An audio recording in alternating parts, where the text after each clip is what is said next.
Let's get started and show you how it's done. We'll start with the reefing patches.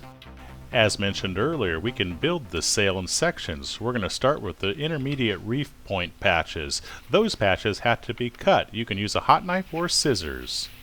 Deb's selecting the panel that has the reef points on it. The written instructions accommodating your kit will tell you how many patches to cut and to what size.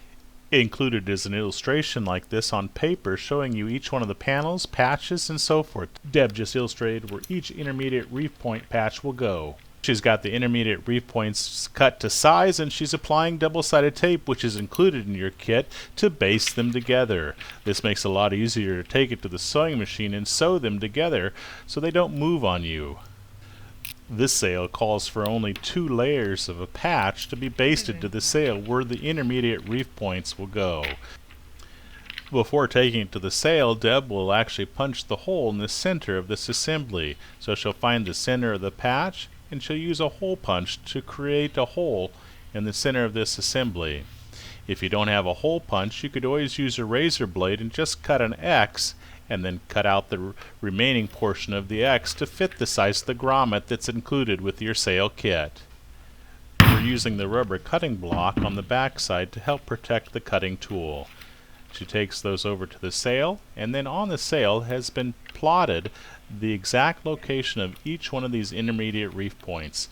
She just lines up the hole with the square and bastes it in place.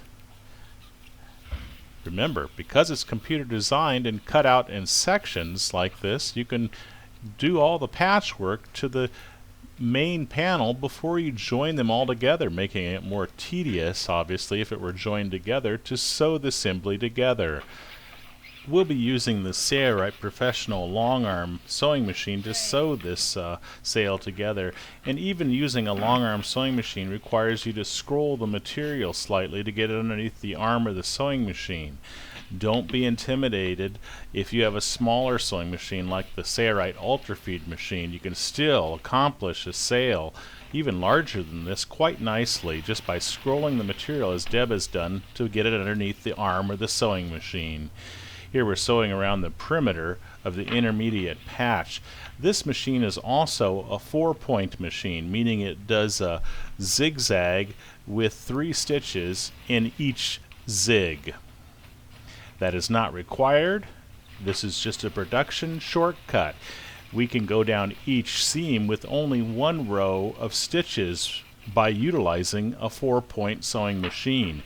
If your machine doesn't do that and does a standard 2-point stitch, you'll need to put 3 to 4 rows of stitches down each seam depending on the size of the sail. The instructions that accommodate each sail kit will tell you how many stitches you need down each seam. For the intermediate patch assemblies for the reef point, it doesn't matter if it's a 2-point zigzag or a 4-point zigzag, you only need to go around the perimeter. You'll notice that Deb also reverses at each corner to lock the stitch in place.